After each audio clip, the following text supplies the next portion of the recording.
Olá, uma boa tarde para você. Seja muito bem-vindo. Está no ar a segunda edição do Agricultura BR desta quarta-feira, dia 14 de março. Entre os destaques de hoje, você vai ver informações direto de Ribeirão Preto, onde começa nesta quarta-feira mais um encontro de confinamento. Hoje no estúdio recebemos um técnico agrícola para falar a respeito do plantio do milho de segunda safra no Brasil, que pode ser feito fora da janela ideal de semeadura em algumas regiões do país. A gente vai destacar quais os riscos para o produtor rural. Também hoje a gente traz em destaque a área plantada com algodão no Brasil, que cresce muito nesta temporada, e também os desdobramentos a respeito das lavouras de arroz e outras culturas agrícolas do país. Como sempre, previsão do tempo, participação do telespectador de casa e muito mais a partir de agora aqui no Agricultura BR.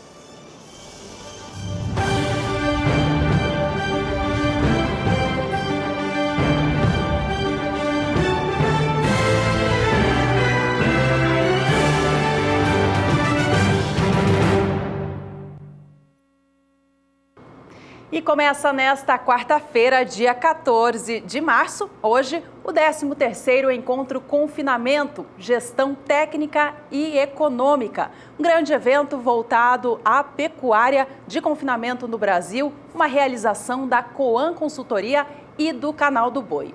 O tema do evento este ano é a alquimia do confinamento, transformando seu negócio em lucros. Quem está em Ribeirão Preto para fazer a cobertura completa desse evento, que começa hoje, quarta-feira, é o Jorge Zaidan. Vai trazer para a gente informações fresquinhas de tudo que acontece por lá. Oi, Zaidan, uma boa tarde para você. Tudo pronto para o evento? Começa já, né? Boa tarde, Juliana. Já, 2 horas, tem o início do ciclo de palestras que estão divididas em painéis muito bem planejados pela Coan Consultoria, pelo Rogério Coan, para que todos possam sair com muitas informações diferenciadas para tocar o planejamento para o confinamento de bovinos em 2018. Os painéis são Economia e Mercado, Gestão e Manejo, Inovações Tecnológicas e Sistemas Integrados. A parte da economia ou da macroeconomia será debatida a partir de 14 horas, 2 horas, portanto daqui a 2 horas, quando tem o início esse 13º encontro. Por enquanto, o auditório vazio, porque os portões ainda não foram abertos aqui no centro de eventos do Ribeirão Shopping, em Ribeirão Preto, São Paulo, de onde nós falamos ao vivo e falaremos até esta sexta-feira com as principais informações desse encontro. Eu estou com o Rogério Coan, que é diretor da Coan Consultoria e coordenador de todo esse evento, que é realizado também com o Canal do Boi. Eu aproveito mais uma vez para agradecer a Coan pela parceria nossa já de muitos anos, né, Rogério? Boa tarde a todos. Com certeza, eu diria que é uma parceria que nós construímos, né, esse sucesso que é o 13º Encontro de Confinamento. Casa cheia, público recorde, né? Nós atingimos, aí cada ano a gente vem aumentando o público e a gente espera, Zaidan, realmente discutir temas de relevância para que os presentes, sejam eles pecuaristas, sejam técnicos, extensionistas, brokers, né, operadores de mercado, que eles possam efetivamente sair daqui com uma caixinha de ferramenta realmente preparada para enfrentar os desafios da nossa pecuária, da nossa agricultura brasileira em 2018. O tema desta edição é Alquimia do Confinamento. Com a alquimia da gestão, não é isso? Alquimia do confinamento. Do confinamento. A alquimia, você sabe que é uma mistura de vários elementos. Os alquimistas transformavam o metal em ouro. E eu acredito que essa foi a ideia de vocês. Agora, quais são os elementos que serão misturados nessa alquimia aqui, Rogério? Olha, realmente são muitos elementos que compõem a transformação de um metal bruto em ouro, né? Transformar um negócio que é pouco competitivo para muitos em um negócio que é lucrativo para poucos. Nós elencamos aqui, Zaidan, através dos painéis, temas de grande relevância, que nós vamos discutir aqui cenários, né, tanto do mercado do boi, como dos grãos, dos insumos, que é de grande relevância para o pecuarista que aplica tecnologia. Vamos estar discutindo também as oportunidades do mercado futuro, né, como que está a posição para o mercado futuro em setembro, outubro, novembro, as opções de boi a termo vinculado aos frigoríficos, se vai ser uma operação interessante, já começou a ter algumas oportunidades de mercado. Vamos discutir também muito a questão de gestão de custos custos, né? A gente sabe que o pecuarista, ele muitas das vezes não exercita isso rotineiramente na fazenda, calcular custo de produção, custo da arroba colocada, custo da arroba produzida.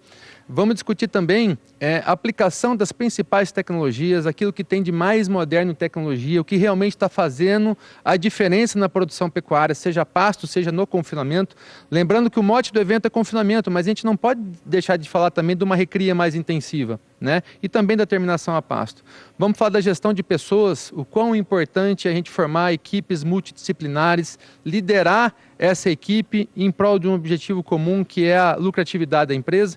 Enfim, são vários elementos que compõem essa alquimia de uma pecuária mais competitiva, de uma pecuária mais rentável.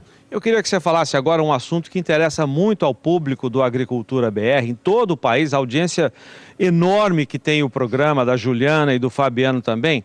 Vamos falar do milho, que é a composição do principal item nutricional do confinamento, né? 70% parece de toda a engorda. Não, 70% do custo é o boi magro, não é isso? Mas o milho tem uma importância muito grande. Quanto de milho vai ser demandado para fechar o gado no coxo este ano no Brasil?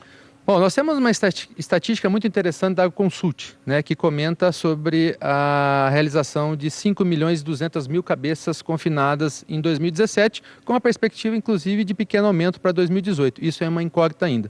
Se a gente considerar uma média de consumo de milho de 6,5 quilos numa dieta que eu diria uma dieta moderna, uma dieta bem adensada do ponto de vista de utilização concentrado. Então, 6,5 quilos durante 100 dias, nós estamos falando de 650 quilos de milho por cabeça confinada. Quando eu multiplico esse número por 5.200.000, nós vamos ter uma estatística aí próxima de 3.380.000 toneladas de milho. É só dividir por 60 quilos que nós vamos ver um número de saco. Então é algo muito expressivo e nós estamos comentando somente de animais confinados, estáticos.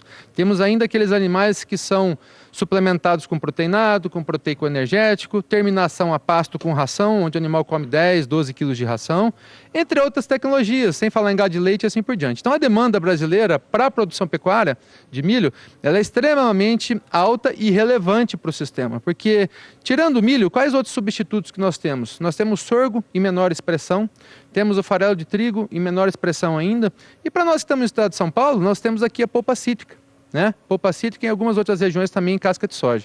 Então as alternativas de substituição não são tão, eu diria, proativas para o nutricionista, para o pecuarista, haja visto que o que a gente sabe que realmente colabora com densidade energética é o amido do milho, né? Então é um elemento de fundamental importância para essa alquimia do confinamento.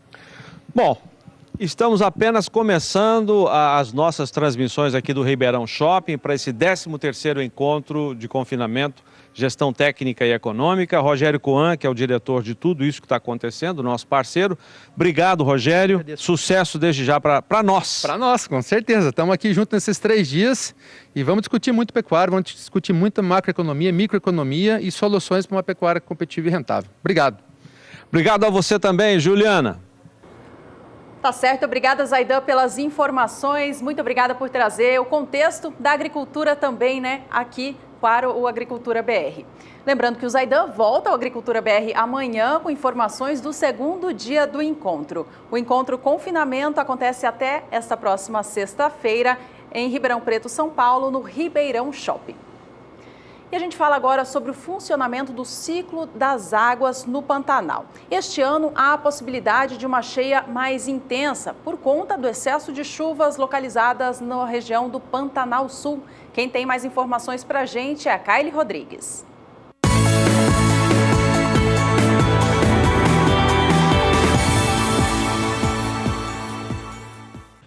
A dinâmica de transportar o gado na época das cheias de um lugar para o outro na região do Pantanal sempre existiu. Visando auxiliar o trabalho, a Embrapa tem feito o monitoramento de cheias na região para alertar os pecuaristas e as comunidades ribeirinhas. A Embrapa faz previsão de níveis do Rio Paraguai, principalmente, desde a década de 90. E vários colegas já fizeram esse trabalho, agora nós estamos fazendo, tentando ampliar um pouco mais as análises. E isso realmente é um trabalho que é preciso ser feito para que a tomada de decisão por parte do pecuarista seja a mais acertada possível. De acordo com o pesquisador da Embrapa, o cenário aponta a previsão de uma grande cheia. A média do pico das cheias no Pantanal do Mato Grosso do Sul ocorre de junho a julho. Mas quando há uma cheia extraordinária, o pico pode ocorrer em abril. Normalmente as grandes chuvas ocorrem mais na região do Planalto, né, nas partes mais altas, e também na região norte da bacia, mas esse ano nós também observamos muitas chuvas dentro do Pantanal, o que geralmente se chove menos, né, no Pantanal. E esse cenário então de muita chuva local, mais a entrada de água de todas as bacias, inclusive as bacias do Mato Grosso do Sul, compõe então um cenário de características de uma cheia grande, principalmente na região de Ladari, né, na região do Mato Grosso do Sul. Nós já temos a cheia do Miranda-Aquidauana, que ocorreu inundando parte das cidades de Miranda-Aquidauana, e essa água toda, então, flui para o Pantanal e vai vir a inundar as áreas que têm influência desses rios. A Embrapa orienta que os pecuaristas da região do Mato Grosso do Sul, com fazendas nas áreas de influência do Rio Paraguai com o encontro do Rio Miranda, façam o planejamento da retirada do gado.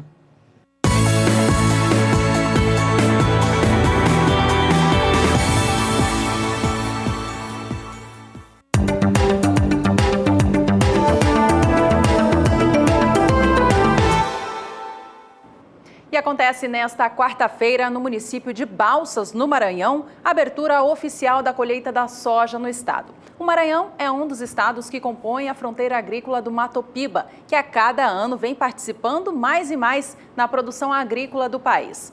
Nos últimos 6 anos, o estado do Maranhão ampliou em 55% a sua área destinada à cultura da oleaginosa.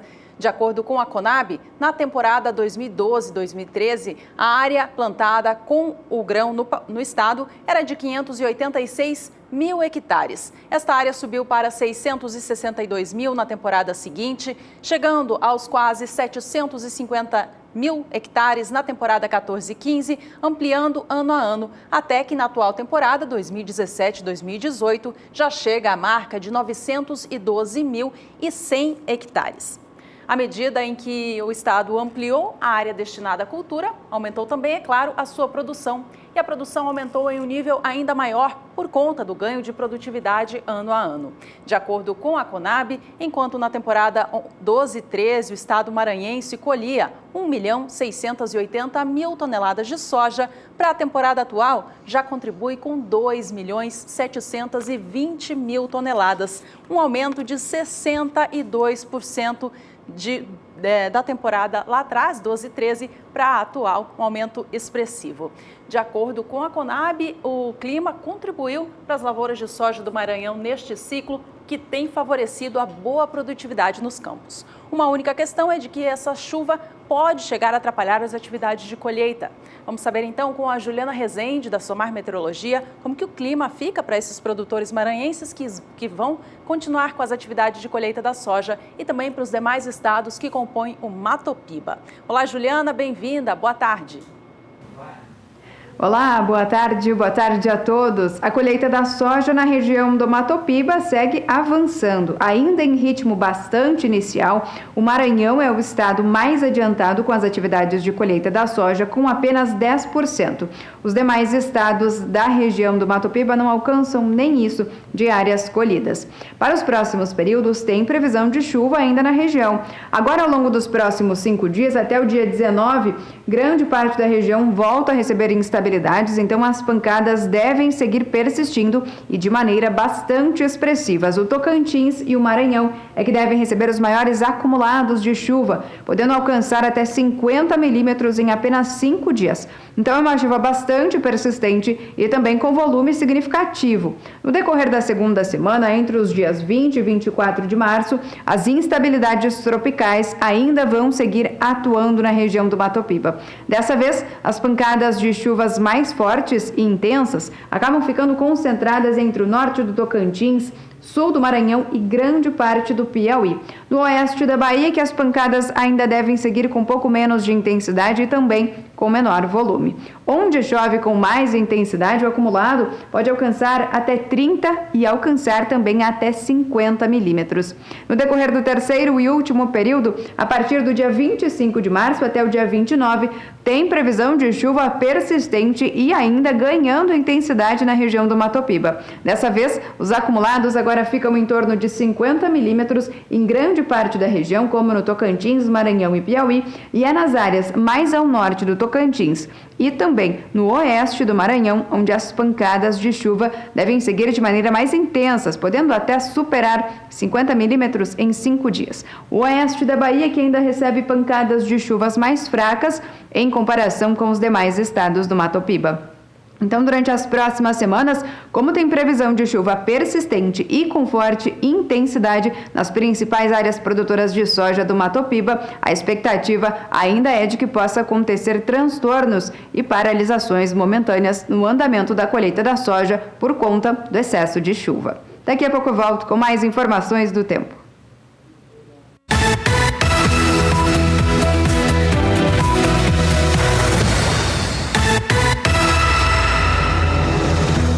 É hora dos indicadores da soja pelo Brasil e a gente destaca desta vez como estão os preços pagos pela saca do grão nos portos do país. A gente tem visto o valor da saca se elevar no Brasil nos últimos dias, mesmo diante de uma safra cheia que está sendo colhida. O motivo é a alta da soja na Bolsa de Chicago, que tem o seu fundamento a quebra da safra da Argentina, esse fundamento para com que as cotações subam. Aqui no Brasil, a variação do dólar frente ao real também favorece os preços em alta.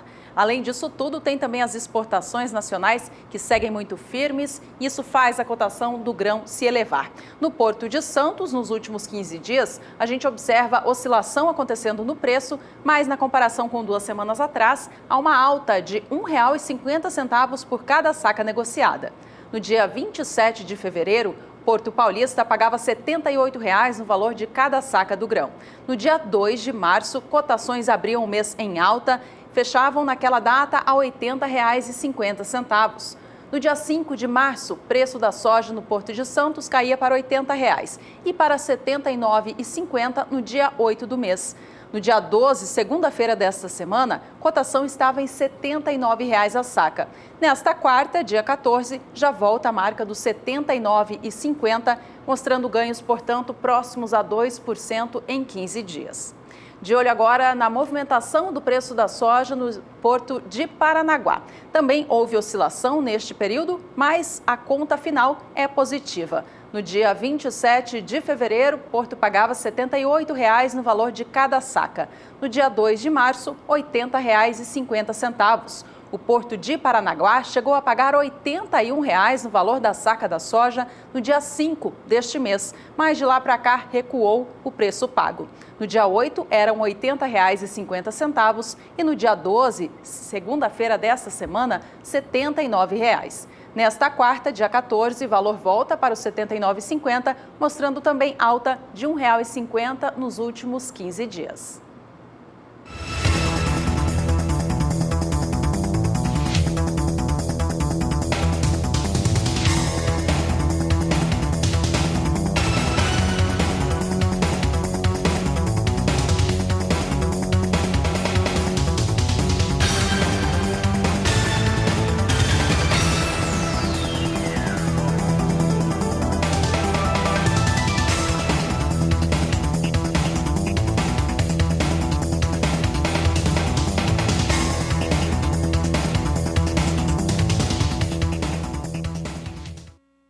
Você acaba de acompanhar como estão as cotações da saca da soja nos principais estados produtores do Brasil.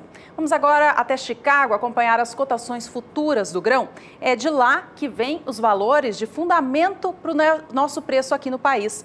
Veja que hoje há negócios mistos, ou seja, algumas posições caem, outra sobe. A de março, neste momento, vem com alta de 0,21%, negociando o bushel da soja a $10,42 mais 75. A posição de maio opera $10,46 mais 50, com queda de 0,16%. Soja negociada em Chicago para entrega em julho vem a $10,57 mais 75, redução de 0,11%, enquanto a posição de agosto tem leve queda de 0,09%, negociando o bushel do grão a $10,59 mais 75. Vale a gente frisar aqui que, apesar do movimento de queda que a gente vê neste momento, o preço da soja vem em patamares elevados na Bolsa de Chicago. Os motivos, já comentamos hoje aqui, quebra da safra de soja argentina e boa demanda internacional. E a hora do primeiro intervalo desta edição. Fique com a gente e participe do programa. Mande uma mensagem para o WhatsApp do Agricultura BR no número 67996562266. Bom, você pode mandar fotos, vídeos da sua produção, perguntas para o quadro Agricultura BR Responde ou também comentários sobre qualquer matéria ou assunto que você viu por aqui. E no próximo bloco a gente vai receber no estúdio um técnico agrícola para falar a respeito do plantio do milho de segunda safra no Brasil, que está atrasado e pode ser feito fora da janela ideal em algumas ocasiões. Não sai daí, nós voltamos em instantes. A Agricultura BR de volta para falar agora sobre o setor sucroalcooleiro do Brasil e as expectativas da safra nova.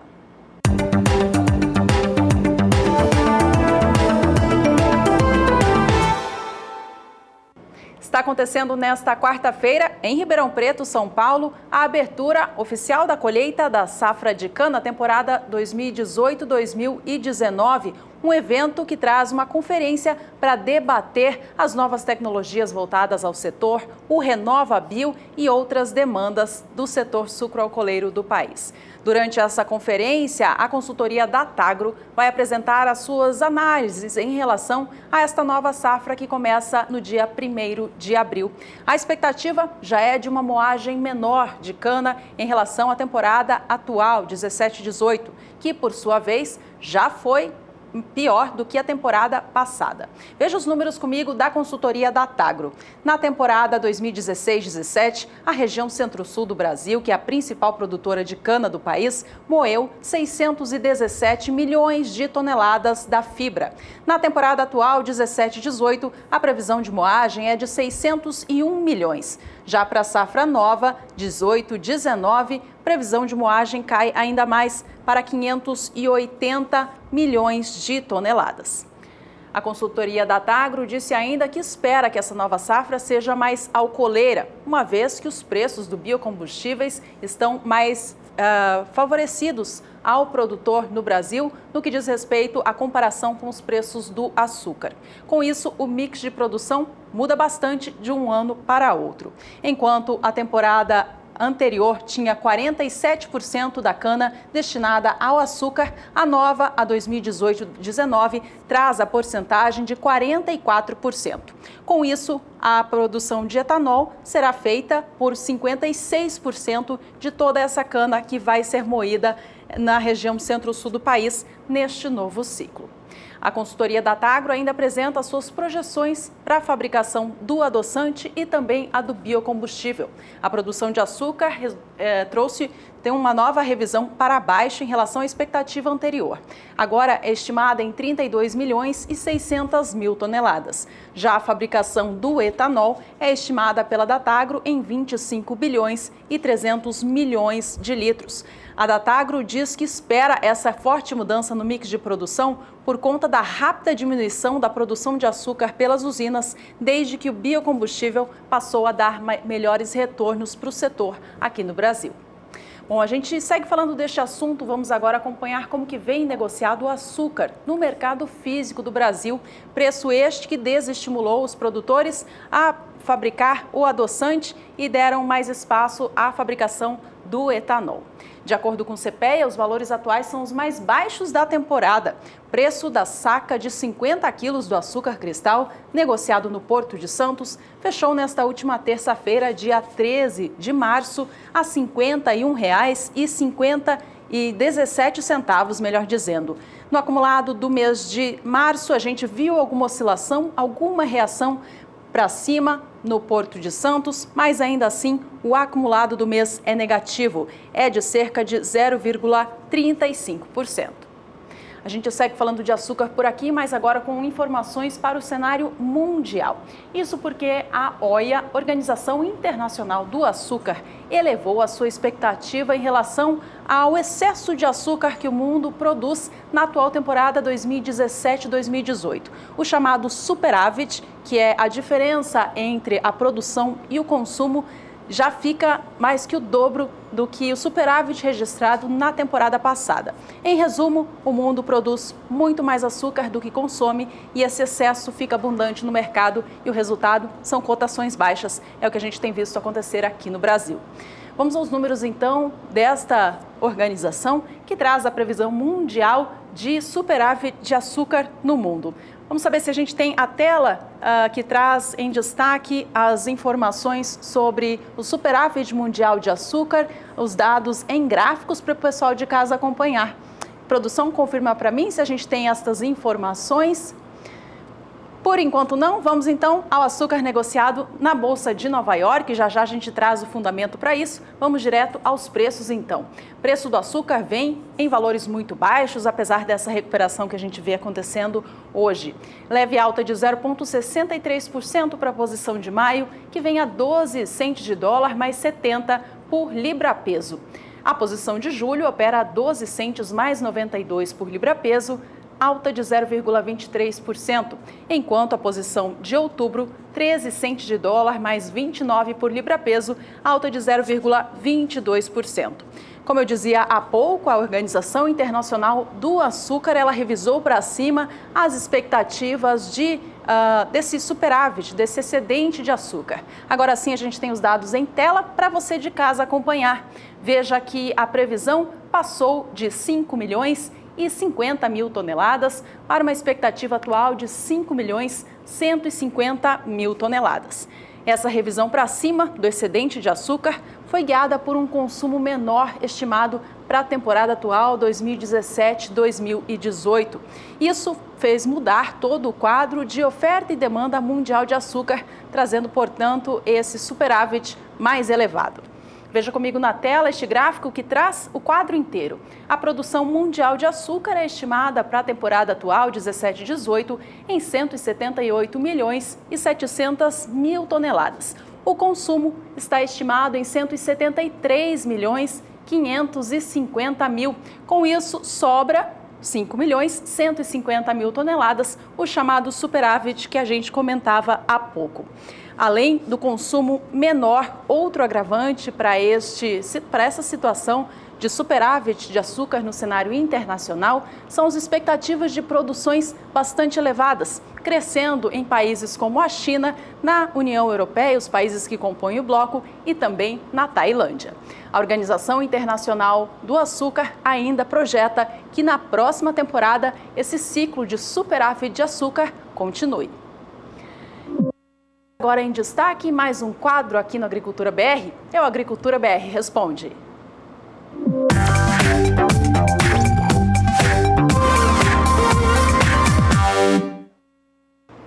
A pergunta de hoje é para uma região do país que tem tudo a ver com o tema, região Alcoleira, estado de São Paulo. Vamos ler na tela quem mandou a mensagem para a gente. Foi o Fábio, do município de Atibaia.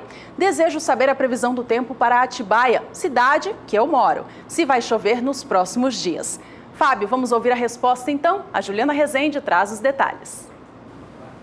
Na região sudeste, a tendência para as próximas semanas é de chuvas mais fracas e mal distribuídas.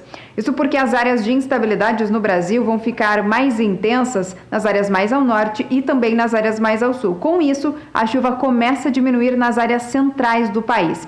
A umidade do solo no sudeste ainda segue mais elevada. Os índices ficam em torno de 90% nas áreas centrais de Minas Gerais, no Rio de Janeiro e também nas áreas mais ao sul do Espírito Santo. Nas demais áreas, a umidade ainda segue mais elevada e os índices ficam em torno de 80%. Nos próximos dias, tem previsão de chuva, mesmo que mal distribuída na região sudeste. Dessa vez, as áreas de instabilidades então começam a perder a intensidade. E aí as pancadas de chuva acabam acontecendo de maneira fraca e isolada. Dessa vez, então, tem predomínio de tempo mais seco no norte de Minas Gerais e também no norte do Espírito Santo. Nas demais áreas, as pancadas ainda acontecem, mas são aquelas pancadas típicas de verão que acontecem acontecem entre o finalzinho do dia. Chuva mais significativa, principalmente na faixa leste do estado de São Paulo até o sul de Minas Gerais.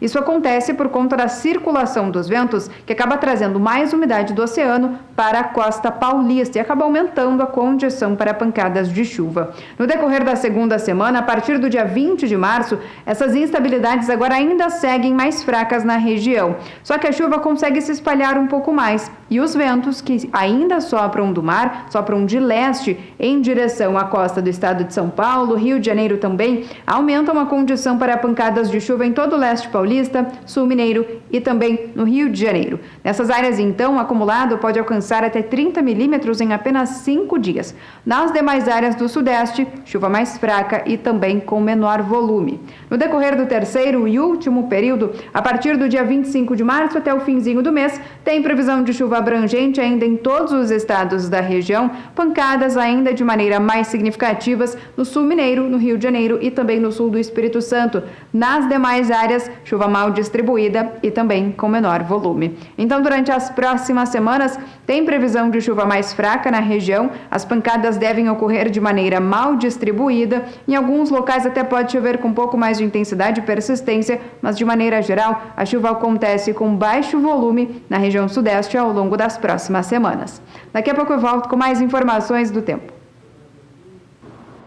Obrigada, Juliana. E obrigada a você, Fábio, por ter participado. Um abraço a você e a todos de Atibaia. Participe você também. Este é o quadro Agricultura BR Responde.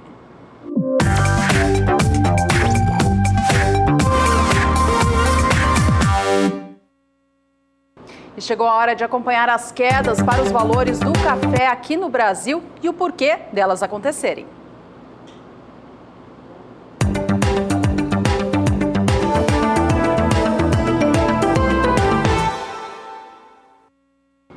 As cotações do café Conilon vêm em baixa no Brasil. Segundo colaboradores do CPEA, tem a ver com a proximidade da colheita da safra nova, que deve começar ainda no fim deste mês no estado de Rondônia, o segundo maior estado produtor do Brasil. Além disso, o mercado espera uma safra cheia em 2018, que faz com que o volume colocado à disposição seja abundante e assim as cotações caiam. Vamos acompanhar como foram os valores nos últimos dias no estado do Espírito Santo. Nesta última terça-feira, dia 13 de março, o valor da saca de 60 quilos do café Conilon tipo 6, peneira 13 acima, fechou a R$ 303,25. Mais um dia de queda expressiva para o valor da saca do Conilon aqui no país. O acumulado deste mês de março já registra queda de 3,58%. A gente acompanha agora o mercado internacional do café Conilon, que lá fora é chamado de Robusta. É na Bolsa de Londres que a gente vê os negócios acontecendo. Nesta quarta-feira, cotação do Robusta no cenário internacional também vem em baixa. A posição de março opera a $1.809 por tonelada, com queda de 0,33%. A tonelada do Robusta para entrega em maio vem a $1.763, baixa de 0,11%. Posição de julho cai 0,16% e é negociada a $1.785, enquanto setembro vem a $1.784 a tonelada. A gente sempre lembra aqui no Agricultura BR que o valor de referência para este mercado é acima de $2.000 a tonelada, então dá para ver como os negócios vêm em baixa. E o principal motivo dessa baixa toda é o Vietnã, maior país produtor da variedade Conilon no mundo, que colhe este ano uma safra cheia.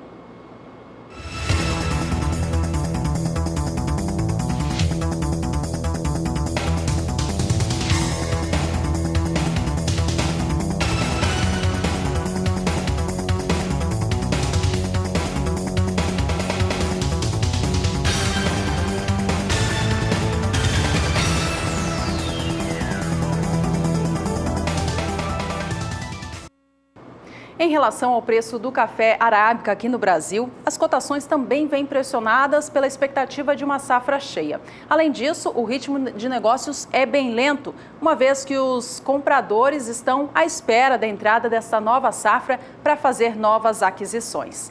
A apuração do CPEA desta última terça no estado de São Paulo mostrou que até houve uma valorização no valor da saca por lá. preço saiu de R$ 429,83, valor este negociado na segunda-feira, dia 12, para fechar esta última terça a R$ 434,54. Ainda assim, no balanço do mês de março, os negócios são negativos para o valor da saca de arábica aqui no Brasil. Este indicador de referência mostra queda de 0,45%. A gente vai agora até a Bolsa de Nova York para acompanhar as cotações do mercado do café arábica no cenário internacional. É o mercado futuro do grão que influencia nos nossos negócios aqui no Brasil. Negócios vêm em queda no dia de hoje. A posição de maio, que é a de mais curto prazo, negocia a libra-peso do café arábica a $1,21 mais 0,5 por libra-peso, queda de 0,41%. Posição de julho vem $1,23 mais 20, enquanto a de setembro, $1,25 mais 40 por libra-peso. Mercado do arábica, então, operando com queda lá fora também nesta quarta.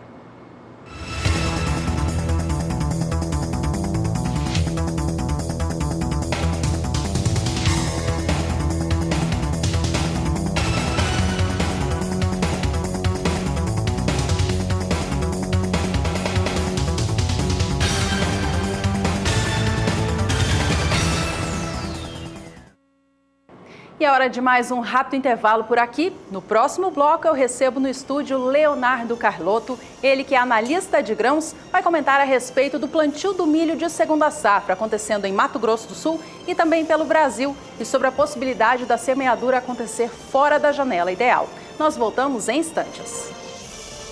Uma reunião em Brasília entre participantes da Frente Parlamentar da Agropecuária, juntamente com o presidente da Câmara dos Deputados, Rodrigo Maia, tratou de temas relevantes para o setor. O licenciamento ambiental foi um dos destaques. Além disso, um documento com várias demandas foi entregue ao presidente. A gente vai saber mais detalhes agora na reportagem de Odacil Canepa. A presidente da entidade, deputada Tereza Cristina, entregou uma lista dos principais projetos que a bancada ruralista considera importante e que devem ser votados esse ano. O licenciamento ambiental é uma das prioridades na Câmara. Os deputados estão preocupados com o prazo de tramitação do projeto. A lei divide ambientalistas e ruralistas. O relatório meu está à disposição de todos e é lógico que esse consenso que eu estou falando que não existe, porque nós vivemos numa casa plural e é lógico que vai ter deputados e vai ter entidades que têm ideia de fazer alguma mudança no relatório, no meu substitutivo, no plenário. Então isso aí eu não posso dizer para vocês o que poderá ser apresentado, porque depende dos outros. O meu substitutivo está protocolado. O presidente da Câmara garantiu aos deputados da frente vai dar prioridade ao projeto do licenciamento ambiental. Ao longo das próximas semanas nós vamos caminhar para a votação, já que há um acordo que envolve o Ministério do Meio Ambiente, envolve o Ministério da Agricultura, envolve a bancada do agronegócio e a bancada do meio ambiente. Eu acho que a gente tem condição de avançar nesse tema que é muito importante. O prefeito João Dória e o governador Geraldo Alckmin, de São Paulo, já participaram de um encontro da FPA. O deputado Jair Bolsonaro também foi um dos convidados. Odacil Canepa para o SBA. O Brasil está em fase de plantio do milho de segunda safra e há a possibilidade de algumas regiões produtoras não conseguirem fazer a semeadura dentro da janela ideal. Esse é o tema da nossa entrevista de hoje.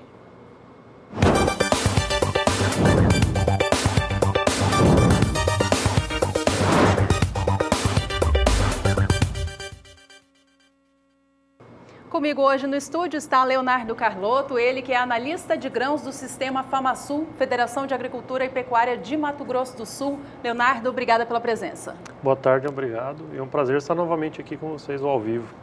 A gente vai falar então a respeito do plantio do milho de segunda safra no Brasil, que ficou atrasado por conta do atraso na safra de verão, né? Faltou chuva na fase inicial de plantio da soja e isso acabou empurrando essa janela de semeadura. Como que o setor do milho está vendo essa situação? Tem um risco real disso acontecer fora da janela? Sim, nós temos hoje já consolidado de plantio que levantamos nessa semana, passando dos 70% já de área plantada. Em Mato Grosso do Sul? Em Mato Grosso do Sul. A nível de Brasil temos um pouco menos, porque o Paraná, o Mato Grosso, até o Goiás, eles acabam passando por uma situação um pouco diferente também nas últimas semanas em relação às chuvas, e isso acaba atrapalhando. Nós tivemos a sorte que nessas últimas semanas, na última semana praticamente, tivemos uma estiagem, onde o produtor conseguiu finalizar aí praticamente a colheita da sua soja, na grande maioria dos municípios, e deu um avanço muito bom para o plantio do milho. E nós, no histórico, nós já tínhamos áreas, ou percentuais maiores, plantados fora dessa janela ideal, que é a partir de 10, 15 de março. Para a região sul um pouquinho mais cedo, para a região norte um pouco mais tarde, mas nada que seja muito catastrófico. Por quê?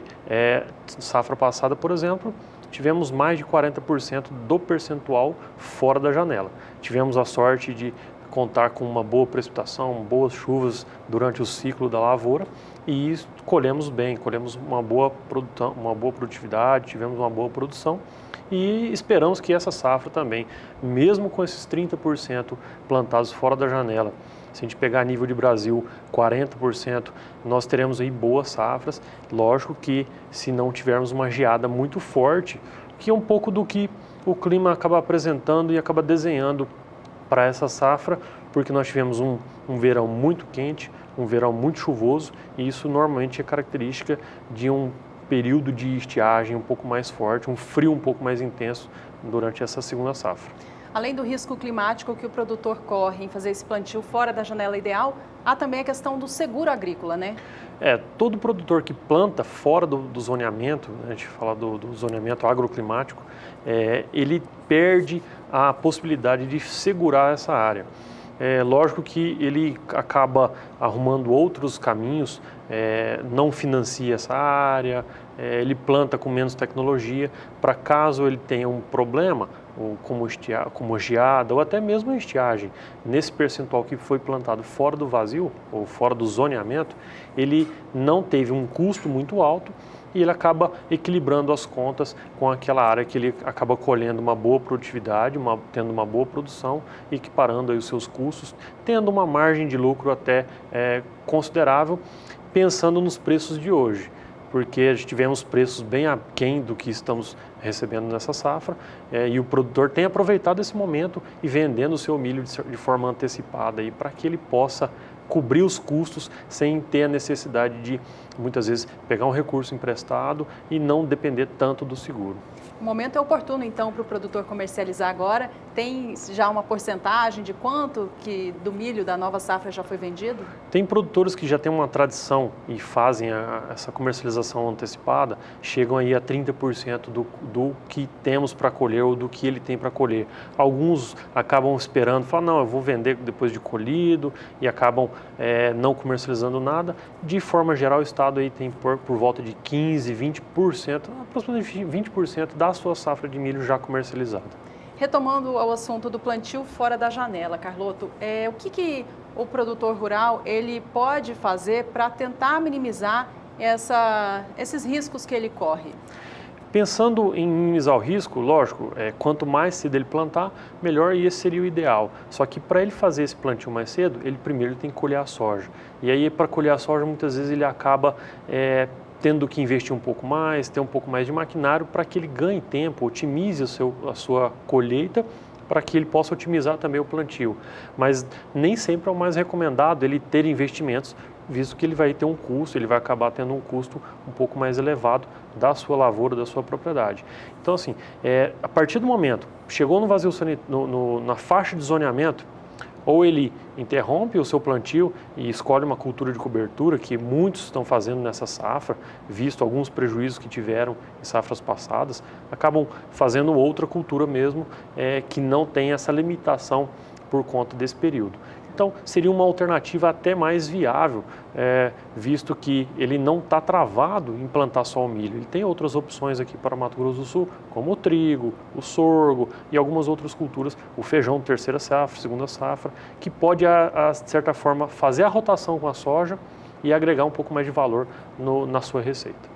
Em Mato Grosso do Sul, houve uma redução na área destinada ao milho de segunda safra nessa temporada, né? Esse recuo tem a ver com o plantio acontecendo fora da janela? Um pouco da decisão foi por conta da questão da janela ter sido um pouco encurtada, né? Mas também por conta dos preços, que no momento do plantio, alguns produtores não viam um bom cenário e acabaram decidindo por reduzir. Agora, com a volta de um cenário mais positivo, pode ser que o produtor se anime novamente e pelo menos mantenha a área que ele tinha na safra passada. Nós estamos trabalhando ainda, por enquanto, com uma estabilização de área de 1.800.000 hectares de milho para a segunda safra em Mato Grosso do Sul, mas nós temos esse pendente. Aquele produtor que já tinha decidido não plantar, ele pode, nos próximos 10 dias, falar, não, vou plantar porque o preço vai me dar um bom suporte, mas ele pode também manter seu posicionamento e não fazer o plantio. A quanto o produtor está conseguindo comercializar o milho hoje em dia? Em média, R$ 28, R$ 30 é o preço que tem saído a comercialização de saca para comércios futuros e até um pouco mais. Alguns produtores acabam pegando 31, 32, que é um bom preço. Lógico que a gente tem que pensar, esse é um momento e é um momento que o produtor tem que aproveitar. Pode ser que nós não tenhamos esse momento de 32 pelos próximos 2 meses. Então, aproveitemos agora para que a gente possa colher os frutos futuramente.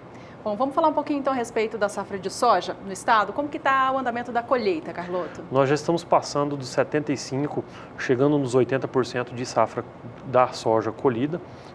A região norte é a que mais antecipou a sua colheita, porque eles não tiveram tantos problemas no momento do plantio. Então eles evoluíram bastante, já tem municípios lá que praticamente 90% colhido, Costa Rica, Chapadão, Alcinópolis, quase concluindo já. E a região sul um pouco mais travada por conta desses atrasos, mas já passando dos 80% também, 75%, 80% para os maiores municípios, que é o que mais representa, deixando apenas ali a região de Bonito, que é tradicionalmente já um plantio mais tardio. Então essa região acaba colhendo um pouquinho mais tarde, mas também já está passando dos 50%, 60% de área colhida nessas regiões. E vale lembrar que boas produtividades, é uma safra espelhada na safra passada já, com um índice de recorde novamente. Recorde porque nós tivemos um aumento de área, por mais pequeno que seja, ou menor que seja esse aumento de 2,5%, mas já mantendo a produtividade da safra passada até um pouquinho a mais, que já estamos trabalhando com 58 sacas, 2 sacas a mais do que o nosso, né? 2 sacas a mais do que a nossa produtividade levantada na safra passada. Então nós temos aí ultrapassando já os 9 milhões de toneladas de expectativa de colheita. Lógico que os finais sempre acabam reduzindo um pouquinho, mas nós não vamos baixar dos 58 sacas. Um dos poucos estados, Carlotto, que consegue melhorar ainda mais a produtividade nessa safra, né? Para a gente encerrar, queria só que você colocasse a situação dos armazéns de Mato Grosso do Sul.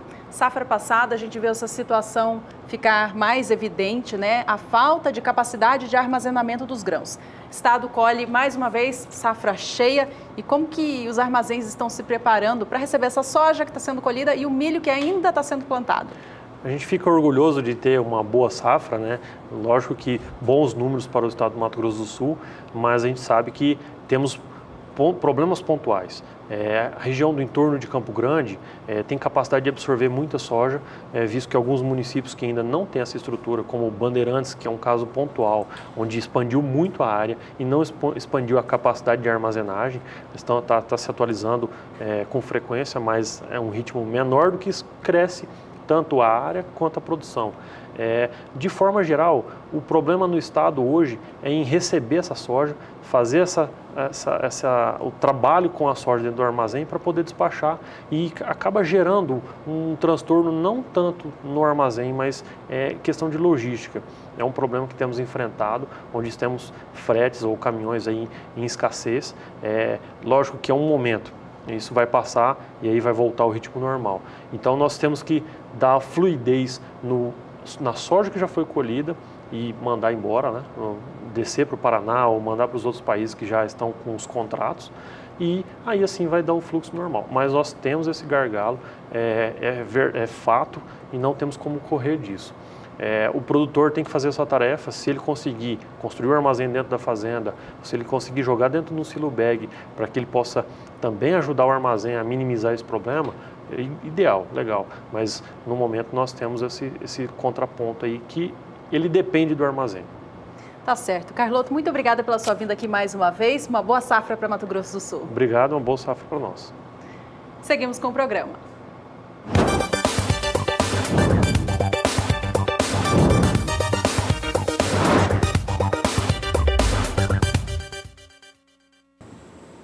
E seguimos falando de milho por aqui. Vamos agora acompanhar como está sendo negociada a saca do cereal na região centro-oeste do país.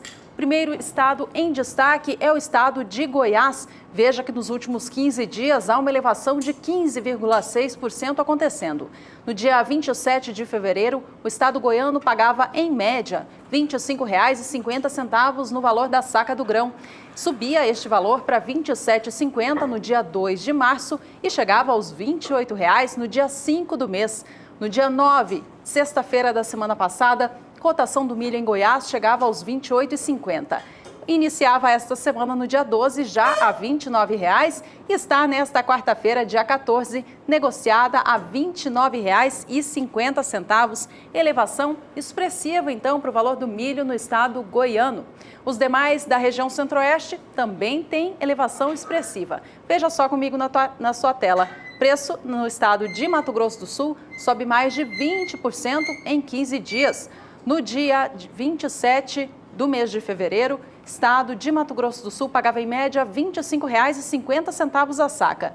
No dia 2 de março, chegava aos R$ 27,00. No dia 5, aos R$ 28,00 a saca. R$ 29,00 no dia 9, R$ 30,00 neste início de semana, dia 12. E na data atual, dia 14 de março, R$ 31,00 a saca, elevação, portanto, de 21,5% para o estado de Mato Grosso do Sul, confirmando os números que o analista de grãos Leonardo Carloto acabou de colocar para a gente aqui no programa. Por fim, vamos aos valores do milho no estado do Mato Grosso, e a elevação nestes últimos 15 dias, alta de 30,8%. Há 2 semanas, o valor da saca do milho no Mato Grosso era, em média, de R$ 20,25 a saca. O preço chegou aos R$ 21,50 no dia 2 do mês de março e a R$ 21,75 no dia 5. R$ 22,50 foi o valor alcançado na última sexta, dia 9 de março. Cotação que se mantém a mesma até esta quarta, registrando forte ganho nestas últimas 2 semanas.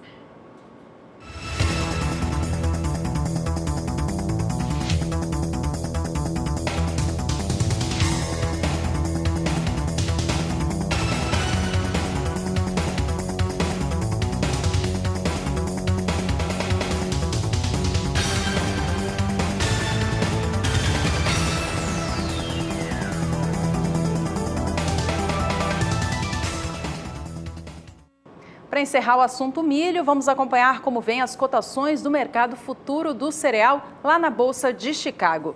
Nesta quarta-feira, o mercado opera em baixa, com a posição de março a $3,84 mais 25 por bushel, queda de 0,12%. Mercado ao vivo opera agora a $3,90 o bushel para maio, com baixa de 0,44%. Negócios para julho vem a $3,98 o bushel, baixa de 0,43%, enquanto setembro ainda sustenta o suporte de $4 o bushel, vem a $4,03, queda de 0,37%. E o Agricultura BR vai para mais um rápido intervalo. Não se esqueça de mandar a sua mensagem para o programa, participe com fotos, vídeos, sugestões. E ainda nesta edição você vai acompanhar detalhes sobre o setor florestal em Mato Grosso do Sul. Não saia daí, voltamos já. Estamos de volta e o destaque da vez é o setor florestal, que a cada ano tem contribuído mais com a balança comercial do Brasil. Em Mato Grosso do Sul, os números são positivos. A repórter Kylie Rodrigues conversou com o representante do setor, que confirmou toda essa situação boa para o setor no estado. Mato Grosso do Sul apresentou um crescimento da área plantada no setor florestal. Eu estou com o Moacir Reis, que é presidente da Reflore, e é ele que vai falar mais sobre este assunto. De quanto que foi esse crescimento, Moacir? Olha, Mato Grosso do Sul agora em 2017 completou 1 milhão de hectares de florestas plantadas aqui no estado, que é um número que nós esperávamos alcançar em 2025, 2030. Então, devido às indústrias que instalaram, principalmente em Três Lagoas, da indústria de celulose e papel, esse plantio de florestas se avançou, né, para dentro do estado, não só em Três Lagoas, que Três Lagoas hoje tem a maior área plantada do estado, tem 250 mil hectares de eucalipto, depois segue Ribas do Rio Pardo com 200 mil hectares, Água Clara, Inocência e Brasilândia também é crescente a área plantada, mas resumindo, hoje praticamente 700 mil hectares de florestas está naquela região da Costa Leste e nós temos 200 mil hectares de eucalipto em outras regiões. E o principal uso é a celulose. Porém, a gente tem outros mercados que já no passado foram os principais consumidores de florestas plantadas de eucalipto, principalmente, que é o mercado de ferro-gusa, que é abastecido a carvão vegetal. Temos o mercado de serraria, que tem um potencial ainda a ser explorado, porque o pinus acabou na região e nós estamos hoje migrando para eucalipto. Então, assim, o estado tem uma diversificação de área, de culturas, e a floresta praticamente ela está naquela região, mas ela tem aptidão para todos os locais. A região de Dourados já tem grãos, né? Então eu digo que a floresta, ela se bem plantada, bem manejada, perto de uma unidade de consumo, ela consegue sim ser competitiva com outras culturas. Existem várias espécies que estão sendo plantadas hoje no estado, inclusive o mogno, que é o mogno africano, que é uma espécie de potencial a longo prazo. Então, quando você fala em plantar teca, guanandi, mogno, o próprio paricá, espécies que não são de uso comercial, de plantio de escala contínua, você tem um risco maior. Porém, a gente sabe também que tem um potencial de exploração. O mogno tem um valor agregado razoável quando se compara com o eucalipto. Porém, volto a dizer, é uma cultura a longo prazo que existe um certo risco. Nós não temos um manejo adequado ainda, correto, são poucos produtores plantando, mas existe sim uma aptidão para mogno no estado.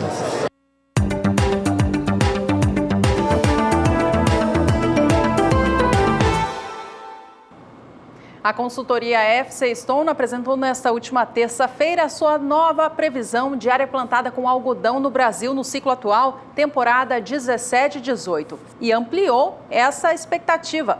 Os números agora mostram que a área plantada com a fibra no Brasil cresce 26% na comparação com a safra anterior.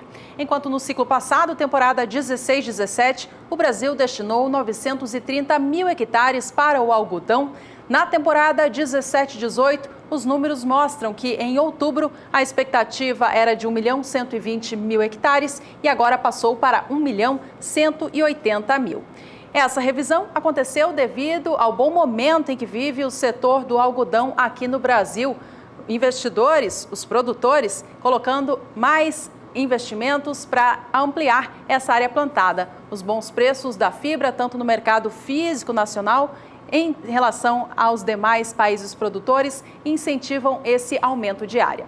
E o aumento de área foi puxado pelo Mato Grosso e pela Bahia, que são os dois maiores estados produtores do Brasil. No estado do Mato Grosso, a área destinada à fibra cresceu em 25% e na Bahia em 33%. No estado do Mato Grosso, foi a entrada de novos cotonicultores no mercado por conta da maior rentabilidade da cultura perante o milho safrinha, que incentivou esse aumento de área plantada. E na Bahia, foi a produtividade recorde registrada no último ano, assim como o fim da isenção do ICMS sobre a produção de algodão do Tocantins, que acabou atraindo produtores tocantinenses para investir na cultura do algodão no oeste baiano. Bom, as culturas, então, se encontram em plena atividade, as lavouras se encontram em fase de desenvolvimento. Vamos saber agora, então, com a Juliana Rezende, da Somar Meteorologia, como que o clima fica para as áreas produtoras de algodão que estão nesta fase nos campos. Os produtores de algodão seguem bastante otimistas aqui no Brasil. Isso porque a disponibilidade hídrica do solo segue mais elevada nas principais áreas produtoras, que é o estado do Mato Grosso e também o estado da Bahia. No decorrer das últimas semanas, choveu com bastante intensidade nessas áreas. Grande parte do Mato Grosso recebeu pancadas de chuva de forte intensidade, o que conseguiu aumentar a umidade do solo para até 90%. Na faixa oeste da Bahia, a mesma situação. As últimas chuvas foram bastante significativas e, com isso, aumentou bastante a disponibilidade hídrica do solo e agora já tem índices que superam os 90% na faixa oeste baiana. No decorrer dos próximos dias, tem previsão de chuva em ambas as regiões. A chuva acontece de maneira mais intensa no Mato Grosso por conta da influência da umidade da Amazônia. Então, segue chovendo de maneira mais significativa e persistente, principalmente nas áreas mais ao norte do Mato Grosso, onde o volume de água fica em torno de 50 milímetros. Na Bahia, a chuva não deve ainda ganhar muita intensidade, mas já tem instabilidades atuando no interior do Nordeste. Dessa vez, então, na Bahia, as pancadas ainda persistem, só que com menor volume. Ao longo da segunda semana, a partir do dia 20 de março, tem previsão de chuva ainda bastante significativa no Mato Grosso, acumulados agora em torno de 30 milímetros. Na Bahia, condição ainda de pancadas mais fracas. O volume de água, então, ainda segue mais baixo na Bahia, mas as pancadas, apesar de ainda serem de fraca intensidade, devem seguir persistindo. Ao longo do terceiro e último período, mais para o finzinho do mês de março, tem previsão de chuva ganhando intensidade no Mato Grosso e também na Bahia. Só que as pancadas devem seguir de maneira mais intensas ainda no estado mato-grossense. Previsão de acumulados que podem superar os 50 milímetros na Bahia. Mesmo com as chuvas ganhando intensidade, os acumulados ficam em torno de 30 milímetros. Então, durante as próximas semanas, tem previsão de chuva abrangente em ambas as áreas produtoras de algodão, tanto no Mato Grosso como na Bahia. Então, essas instabilidades, apesar de ainda serem com fraca intensidade no estado baiano, devem seguir mantendo o solo com boas condições hídricas, tanto em áreas produtoras de algodão do Mato Grosso como também da Bahia. Daqui a pouco eu volto com mais informações do tempo. Clima favorável para as lavouras de algodão e mercado favorável ao agricultor. O preço da fibra aqui no Brasil não para de subir. Já está em R$ 3,00 por libra-peso, de acordo com a apuração feita pelo CPEA. Os valores no gráfico mostram para a gente a elevação diária acontecendo. Nesta última terça-feira, dia 13 de março, o valor chegou aos R$ 3,00 mais 31 por libra-peso, mostrando, portanto, um bom momento que o agricultor de algodão vive aqui no Brasil. E essa alta toda que acontece tem a ver com a expectativa de exportação, que é bastante elevada para este ciclo novo. Para a gente fechar o assunto algodão, vamos acompanhar o mercado internacional agora na Bolsa de Nova York.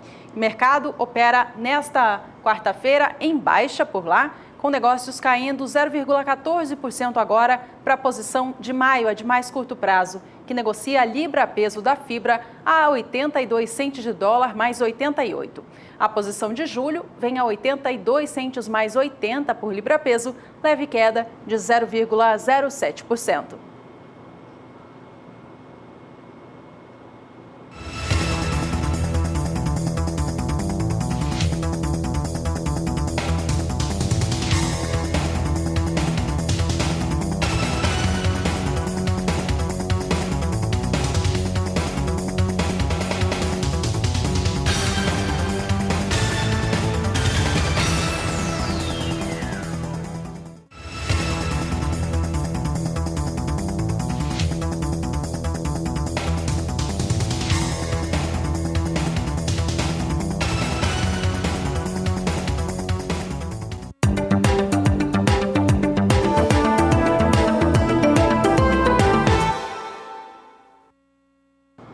A colheita da safra de uva chegou ao fim no estado do Rio Grande do Sul. As atividades se estenderam até o fim do mês de fevereiro, uma vez que em janeiro as precipitações foram mais elevadas e atingiram regiões produtoras, que dificultou o andamento dos trabalhos e a comercialização.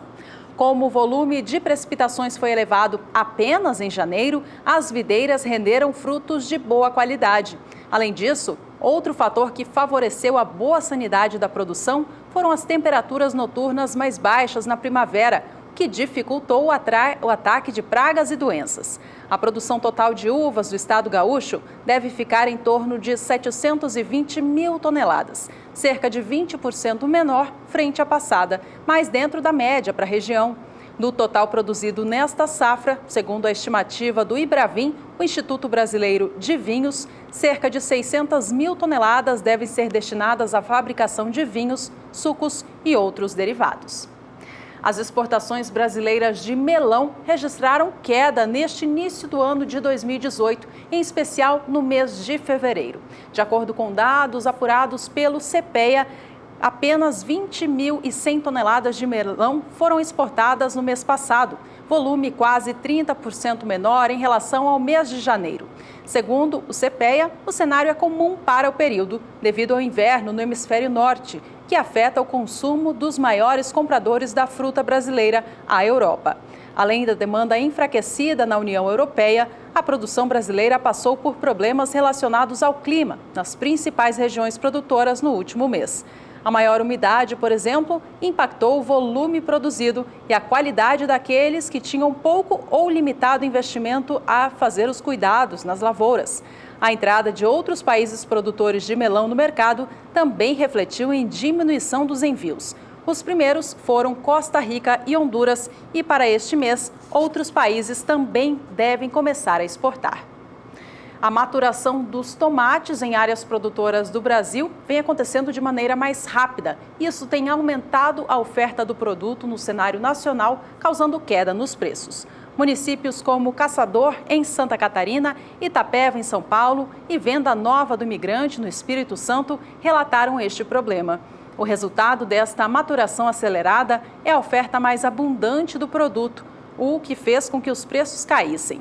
De acordo com o CPEA, o valor do tomate salada longa vida 2A caiu 7,5% na semana passada na CEAGESP e o tomate longa vida 3A registrou desvalorização de 6%.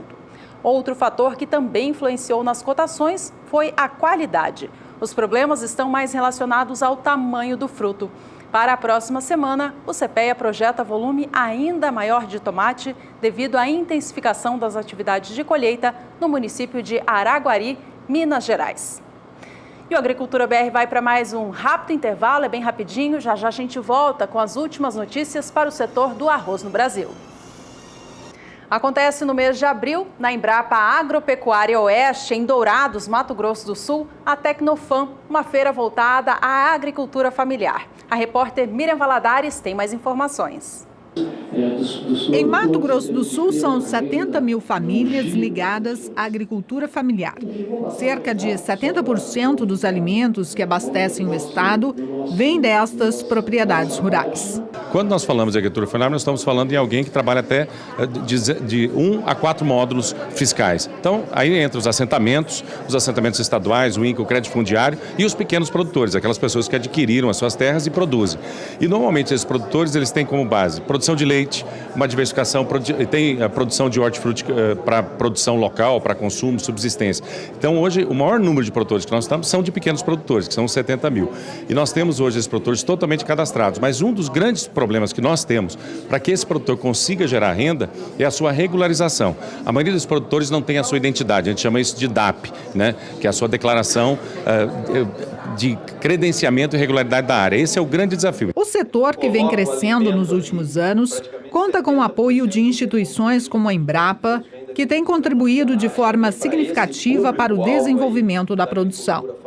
Parte das tecnologias desenvolvidas pela Empresa Brasileira de Pesquisa Agropecuária serão apresentadas durante a Tecnofam, maior evento de Mato Grosso do Sul com foco na agricultura familiar. Olha, a tecnologia chegou ao campo, né? Chegou ao médio e grande produtor, está chegando também ao pequeno produtor, ao agricultor familiar. Essa Tecnofam é uma feira de tecnologia voltada ao pequeno produtor. Então são métodos produtivos, são variedades novas de feijão, plantas forrageiras para abastecer ali as pequenas propriedades, que com um extremo grau de tecnologia e com tempo mais curto de produção. Quer dizer, é um feijão super precoce, 70 dias entre o plantio e a colheita, em curto tempo, dá mais competitividade.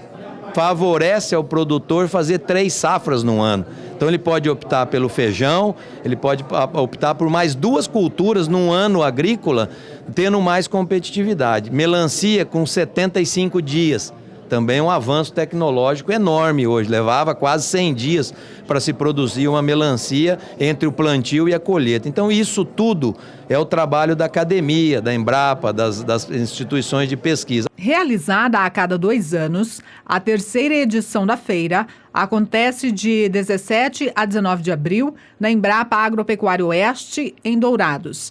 A expectativa dos organizadores é atrair 3 mil pessoas. A Tecnofam ela está sendo programada para que o produtor tenha contato com as tecnologias a campo que ele tenha também a possibilidade de participar de oficinas onde serão dadas conhecimentos mais aprofundados sobre determinadas tecnologias, e vai ter também o atendimento institucional das várias instituições, exemplo, a Iagro, a Agraera, a Embrapa e as suas unidades, para dirimir dúvidas e aprofundarem alguns assuntos de interesse dos produtores.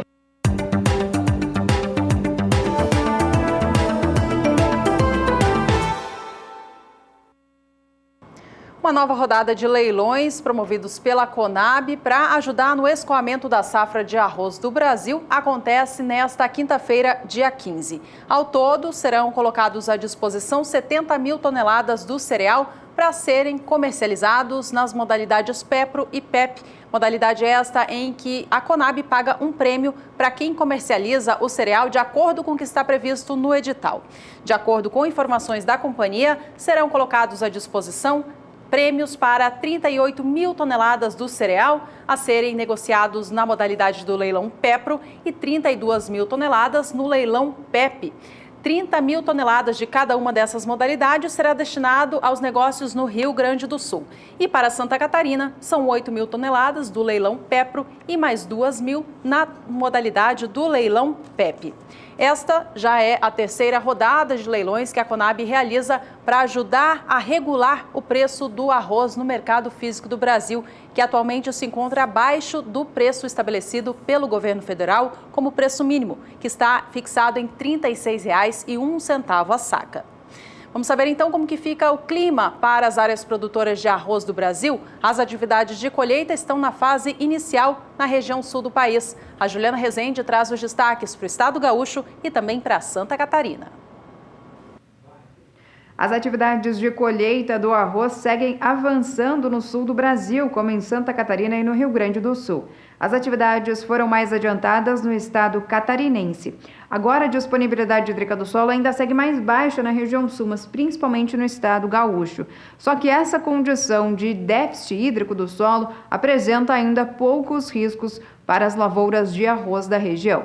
Nos próximos períodos tem previsão de chuva retornando, uma nova frente fria avança pela costa do Rio Grande do Sul e traz instabilidades bastante significativas. Tem previsão de chuva forte para a maior parte do estado gaúcho, mas principalmente para o oeste, centro e sul, onde as instabilidades podem alcançar acumulados de até 70 milímetros. Então é uma chuva bastante significativa e com forte intensidade, até com riscos para temporais. Só que essa chuva mais forte deve ficar restrita ao estado gaúcho. Em Santa Catarina e também no Paraná, as pancadas de chuva ainda seguem de maneira mais fracas e também com menor volume. No decorrer da segunda semana, a partir do dia 20 de março, essa chuva forte do Rio Grande do Sul agora já perde intensidade.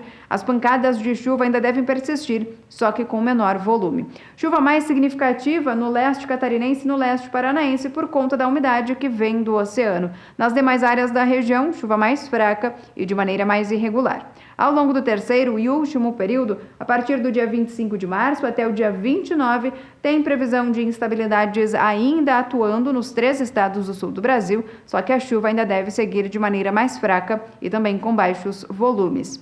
Então, durante as próximas semanas, essa chuva mais forte que deve atuar no estado gaúcho pode sim representar riscos para a colheita do arroz e acabar também paralisando as atividades no campo. Em Santa Catarina, como tem previsão de chuva fraca ao longo das próximas semanas, o cenário ainda é bastante otimista para o andamento das atividades de colheita no campo. Hoje eu encerro por aqui a minha participação. Até mais!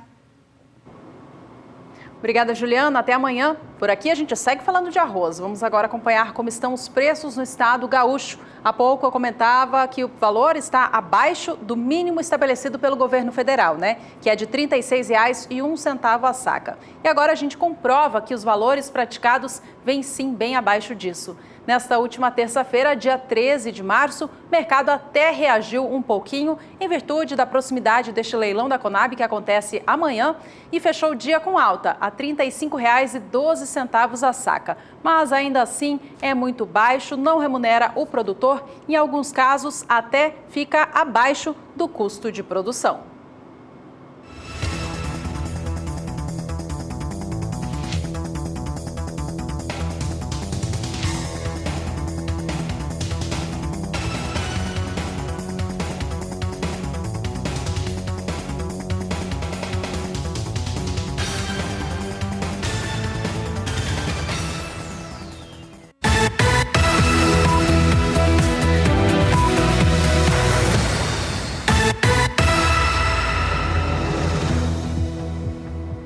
E a gente volta a falar de soja nessa reta final do programa para mostrar as elevações que têm acontecido na região sul do país. No estado do Paraná, os últimos 15 dias registram alta de 2% no valor da saca.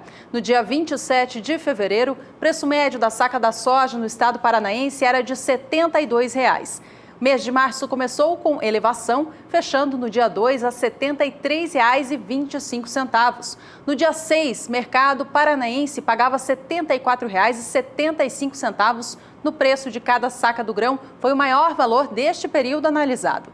No dia 8, recuava para R$ 74,25 e para R$ 73,25 no início desta semana, segunda-feira, dia 12. Nesta quarta, o mercado volta a subir um pouquinho este preço pago, chegando aos R$ 73,50. Apesar do recuo dos últimos dias, ainda assim, elevação de R$ 1,50 nas últimas 2 semanas. No estado do Rio Grande do Sul, também houve elevação para o valor da saca da soja neste período. Ela foi de 2%, saindo de R$ 74,00 no dia 27 de fevereiro, para estar negociada nesta quarta, dia 14, a R$ 75,75. O movimento no estado gaúcho foi o seguinte: mês de março começou com o valor a R$ 76,50, preço este negociado no dia 2. O mercado passou a pagar R$ 76,75 no dia 6 e recuou para R$ 76,25 no dia 8 de março. Na segunda-feira desta semana, dia 12, o mercado gaúcho pagou em média R$ 75,50 no valor de cada saca do grão. O valor atual mostra leve elevação para R$ 75,75, preço atual então da saca da soja no estado do Rio Grande do Sul.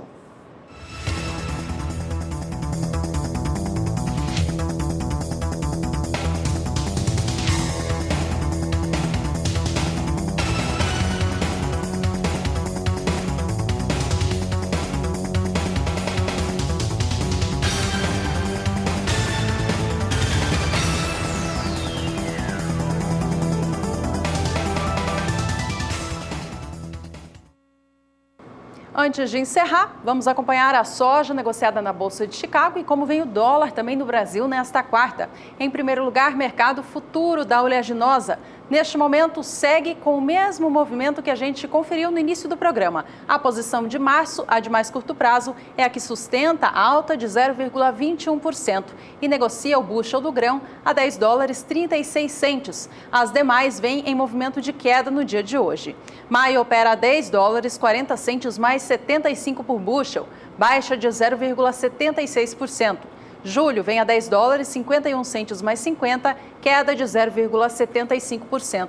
Enquanto a posição de agosto tem baixa agora de 0,65% e negocia o bushel do grão a $10,53 mais 75.